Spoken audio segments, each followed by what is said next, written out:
on est vraiment terminé à 15h30, on va se libérer un quart d'heure. Je voulais juste, pour mettre les jalons du débat qui va donc reprendre à 4h moins le quart, 4h moins 10, je voudrais dire ceci, puisque c'est l'Arlésienne, n'est-ce pas, l'absence des responsables de la Hasbara israélienne au ministère crée un manque capital. Alors, comme je disais tout à l'heure, peut-être que c'est pour le bon côté des choses, c'est-à-dire qu'ils sont en train de se réveiller, s'activer. On pourrait absolument, ils travaillent. Voilà, ils travaillent. Voilà, c'est quelques minutes là vont tout changer. Voilà, on peut souhaiter. Maintenant, ce que je voulais dire, c'est, comme j'avais introduit, je voudrais conclure provisoirement, après de laisser vos questions tout à l'heure, dire ceci.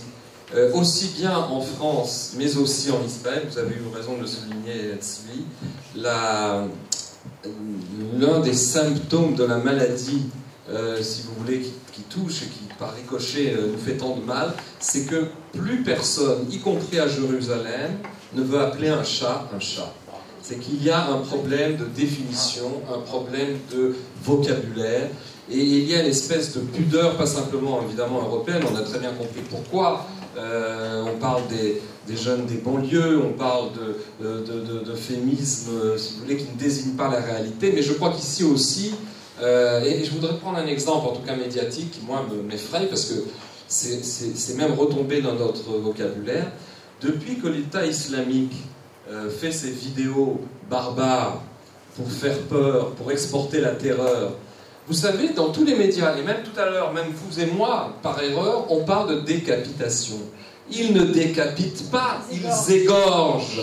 C'est dans la plus grande tradition de l'islam, ils font une shrita aux gens qui égorgent. Et d'ailleurs, vous savez, dans une conversation que j'ai eue quelques jours avec un ami qui est chercheur au CNRS, que vous connaissez peut-être, qui d'ailleurs faudra sans doute inviter une fois dans l'un de vos colloques, s'il est à Jérusalem, bien que vivant à Paris, Gérard Rabinovitch, et qui est en train d'écrire un livre sur le symptôme Daesh, de quoi l'État islamique est-il, le nom de l'État islamique est-il porteur.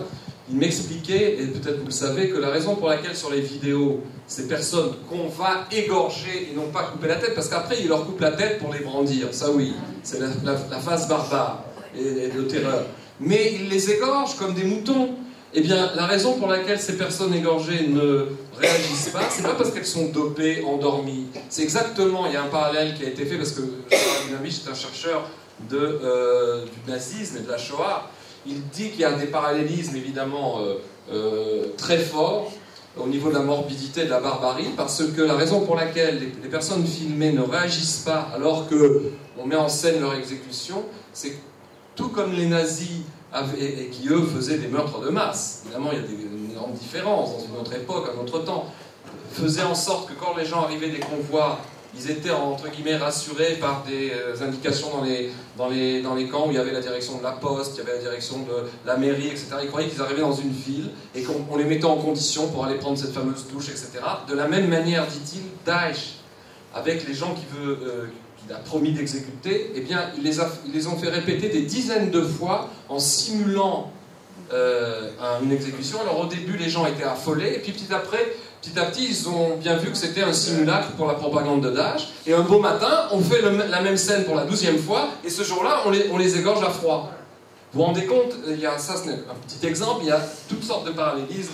Et il faut parler d'égorgement quand un journaliste, et tous les médias ne parlent que de décapitation. Je ne sais pas pourquoi la France, elle a tout de suite opté pour l'aspect Robespierre de l'État islamique en disant décapitation. Il ne s'agit pas de décapitation. Et là, on n'appelle pas un chat parce que sur ce simple petit exemple microscopique se joue tout un univers. Ce n'est pas une décapitation, c'est un égorgement.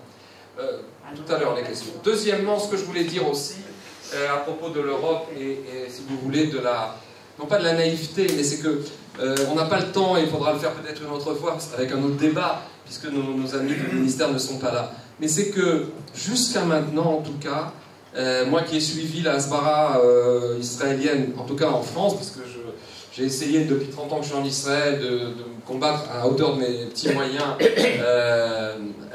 pour redonner une autre image à Israël, que ce soit en créant le Jérusalem Post, en proposant au premier gouvernement Netanyahou en 1996 de créer une cellule qu'il n'a d'ailleurs pas créée au sein du gouvernement pour surveiller la malfaisance française en matière de Moyen-Orient. Et c'était très compliqué à expliquer à des gens comme David Bar-Ilan, qui était le porte-parole de Netanyahou, et aussi Dori Gold, qui est maintenant directeur du ministère, et qui est le directeur du CIPR, et c'est un très très bon diplomate, très bon analyste, mais de facture anglo-saxonne. Et lorsque j'avais été le voir en 96, après le coup de Jarnac de Chirac, dans la vieille ville, qui avait fait un scandale en disant qu'il allait prendre son avion si le service d'ordre israélien l'entourait de trop près. Bref, il a fait un coup de propagande pro-arabe française, c'était monté de toutes pièces. J'avais été voir Dori Gold et j'avais dit, mais regardez, la France n'est plus une puissance diplomatique, c'est vrai, c'est les États-Unis qui mènent la danse, mais la France, pour autant, n'a pas perdu de potentiel en capacité de faire de la malfaisance contre Israël, et à un très haut niveau. À preuve, cet incident. Or, depuis, les choses ont empiré, et ce qui est dommage, et je crois qu'on ne peut pas incriminer des diplomates qui ne sont pas là, mais ce qui est très certain, et on aurait aimé avoir leur réponse, c'est qu'il y a dans les axes de Hasbara israélienne une naïveté et une espèce de bon ton, de politiquement correct, qui, en fait, met son pied dans les pantoufles, si vous voulez, du langage européen.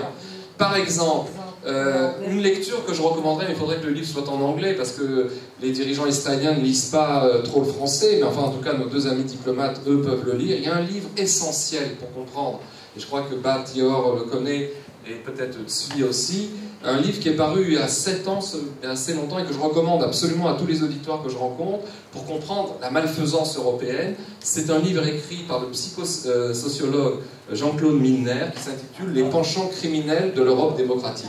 C'est un livre axial, très fondamental pour comprendre que, pas simplement que l'image d'Israël en tant que pays revenant à ses sources, pays qui doit défendre ses frontières l'arme au pied et donc avoir une armée de conscription, une armée populaire, et aussi des valeurs qui sont des valeurs familiales, des valeurs bibliques, télescope de plein fouet l'Europe du mariage pour tous, l'Europe supranationale, l'Europe, si vous voulez, qui démantèle complètement les valeurs ex-judéo-chrétiennes.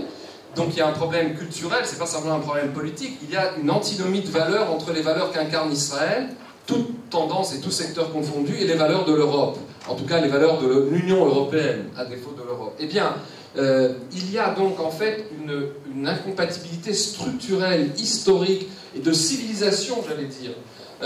Pas seulement, c'est ça qui rend facile l'alliance avec l'islam, mais c'est que dans la structure de l'Europe aujourd'hui telle qu'elle est, la structure sociologique et politique, il y a une ligne de télescopage avec Israël. D'où ce titre, un livre qui est fondamental. D'ailleurs, pour ceux qui ne seraient pas lacaniens, et c'est la majorité ici, le livre est difficile dans ses 40 premières pages. Je recommande à ceux qui veulent l'acheter de passer les 40 premières pages d'analyse lacanienne qui sont un peu ardues et d'arriver à l'aspect plus concret qui est un livre fondamental. Je le relis pour la 3e fois et je suis stupéfait de l'actualité de ce livre. Les penchants criminels de l'Europe démocratique, Jean-Claude Milner. Il est paru à l'époque chez Verdier, les éditions Verdier, mais il a dû être réédité, un livre indispensable qui nous fait comprendre justement les euphémismes d'une certaine...